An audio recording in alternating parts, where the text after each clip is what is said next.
Bonjour à tous et à toutes, j'espère que tout le monde a passé de bonnes fêtes. Et un des points les plus importants que nous aurions dû apprendre pendant ces fêtes de Pessah,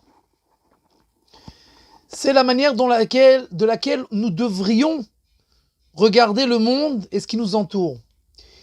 Les commentateurs nous donnent une parabole pour comprendre un peu ce qui s'est passé en fait le dernier jour de Pessah, où la mer s'est fendue et le peuple juif est passé dans la mer Rouge, à sec.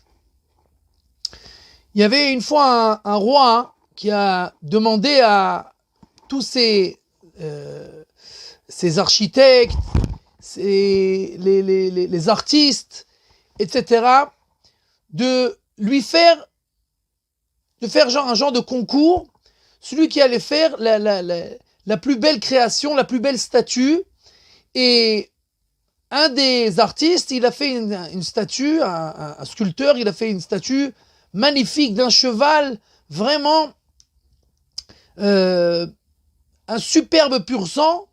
Et il a été choisi, il a été nommé, il a gagné le concours. Et on a mis ce cheval en plein milieu de la ville, sur la grande place. Et cet artiste-là, il s'est mis comme ça de côté pour regarder comment les gens vont réagir. Et les gens y passent et rien de spécial. Personne regarde, personne donne attention, personne ne s'exclame, rien. Alors il était très étonné. Il amène un ami à lui qui était très intelligent et il lui dit: regarde, comment c'est possible? Regarde le cheval que j'ai fait, c'est incroyable. Personne ne le regarde. Alors son ami lui dit: mais c'est tout à fait normal. Ton cheval, il est tellement beau et il est tellement bien fait qu'on dirait un vrai cheval. Sur la place de la ville, il y a plein de chevaux. Alors, encore un cheval, moins un cheval. Personne ne fait attention. Maintenant, je vais te donner un conseil. Coupe ce cheval en deux et sépare les deux parties. Quelques centimètres. Et là, tu vas voir que tout le monde va s'arrêter. Et alors, c'est ce qu'il a fait. Et tout le monde: ah, c'est pas possible. Un vrai cheval qui est coupé en deux, comment il fait pour encore vivant? C'est pas possible. Tout le monde était étonné, tout le monde s'est exclamé. Les commentateurs nous disent c'est exactement la même chose. Le monde entier, nous devrions être du matin au soir en train de dire: waouh, comment c'est possible? Qu'est-ce que Dieu il fait pour nous tout le temps, du matin au soir, seconde après seconde. Mais on voit rien. Mais quand tout d'un coup Dieu et la mer, de la même manière, d'accord, la mer c'est quelque chose de tout à fait extraordinaire, tout ce qu'il y a dedans, la vie, les poissons, et l'eau qui s'évapore et qui devient de la pluie, tout, c'est des miracles les uns après les autres toutes les secondes. Mais on voit rien.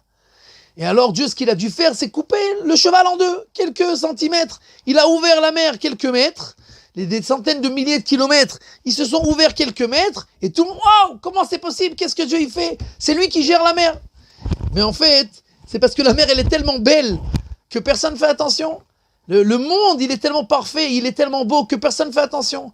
Mais il suffit de quelques secondes couper une partie du monde, arrêter le soleil comme Yoshua l'a fait, couper la mer comme Moshe Rabbeinu l'a fait, et alors tout le monde comprend où on en est dans ce monde-là et comment nous devrions regarder le déroulement de notre vie, qu'en fait, chaque instant, chaque seconde, c'est un miracle auquel on est redevable à Kadosh Baruch Hu. Et quand on se rappelle de cela, à chaque instant, à chaque seconde, alors notre vie, elle devient beaucoup plus facile, parce qu'on comprend, Gam Kieler Begeit Salma, avec le Irak Yata, il m'a dit: j'ai jamais peur, parce que chaque seconde, c'est un miracle. Et en fait, tu es avec moi tout le temps, et donc rien ne peut m'arriver si ce n'est pas toi qui l'as décidé. Et alors, en fait, de la fête de Pessah, du dernier jour de Pessah, nous devrions apprendre ce calme de la vie, de se rappeler et de voir Akadosh Baruch Hu partout, comme disait Reb Menachem Mendel Mikotsk, celui qui ne voit pas Akadosh Baruch Hu partout, il ne voit rien nulle part. On dit ça en hébreu, Akadosh Baruch Hu, on l'appelle Makom, l'endroit. Donc Mishelo roe bekol et makom bechol makom, areche eno roe beshum makom. Il n'y a que Dieu partout, et quand on se rappelle de ça, la vie devient beaucoup plus facile. Arbe atzlacha lekulam.